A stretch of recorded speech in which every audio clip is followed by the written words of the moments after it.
5.1 દાખલા નંબર 3 શું કહે છે? દાખલા નંબર 3 પ્રથમ પદ શોધો અને સામાન્ય તફાવત શોધો. બહુ ઈઝી છે, 1 માર્ક્સમાં પૂછાઈ જાય. પ્રથમ પદ આ આવ્યું, આને પ્રથમ પદ કહેવાય. એ એટલે પ્રથમ પદ કેટલું? 3. સામાન્ય તફાવત એટલે ડી. એનું સૂત્ર છે બીજા પદમાંથી બાદ કરવાનું પહેલું પદ. ડી નું સૂત્ર શું છે? ડી એટલે સામાન્ય તફાવત, કોમન ડિફરન્સ કહેવાય સામાન્ય તફાવત. A2 ઓછા A1 બીજા પદમાંથી પહેલું પદ બાદ કરો. બીજું પદ કયું છે? 1. પછી આ સૂત્રનું ઓછા પહેલું પદ કયું છે? તો કે 3. 1 માંથી 3 કાઢવાના છે, વત્તે ઓછે ઓછા, 3 માંથી 1 જાય તો 2. મોટા પદની નિશાની લખવાની છે, એટલે શું જવાબ આવશે? ઓછા 2.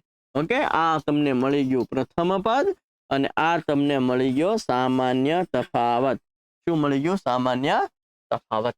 ઓકે, ચાલ બીજો. આમાંથી આપણને આટલી તો ખબર પડે કે આને કહેવાય પ્રથમ પદ. પ્રથમ પદ એટલે એ શું છે? ઓછા 5. હવે સામાન્ય તફાવત એટલે ડી. શું છે? તો કે A2 માઇનસ A1. બીજું પદ કયું છે? તો કે ઓછા 1. આ ઓછા સૂત્રના A1 શું છે? તો કે ઓછા 5 છે. ઓછા 1 આમ નામ ઓછે ઓછે વત્તા શું આવ્યું? 5. વત્તે ઓછે ઓછા, 5 માંથી 1 જાય તો 4. મોટા પદની નિશાની 5 અને 1 માંથી મોટું કોણ? 5. એની નિશાની પ્લસ. તો આ તમને મળી ગયું સામાન્ય તફાવત અને આ તમને મળી ગયું પ્રથમ પદ. ઓકે, ચલો નેક્સ્ટ.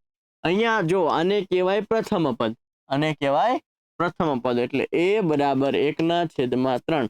સામાન્ય તફાવત એટલે બીજા પદમાંથી પહેલું પદ બાદ કરવાનું. બીજું પદ કયું છે? તો કે 5/3 ઓછા પહેલું પદ કયું છે? 1/3. સરખું છે 3 તો એકવાર લખવાનું, ઉપર આવશે 5 આમનામ ઓછા આમનામ 1 આમનામ. 5 માંથી 1 જાય તો 4/3. આ છે તમારો સામાન્ય તફાવત અને આને કહેવાય તમારું પહેલું પદ. ઓકે, ચાલો નેક્સ્ટ. આને કહેવાય પહેલું પદ એ 0.6.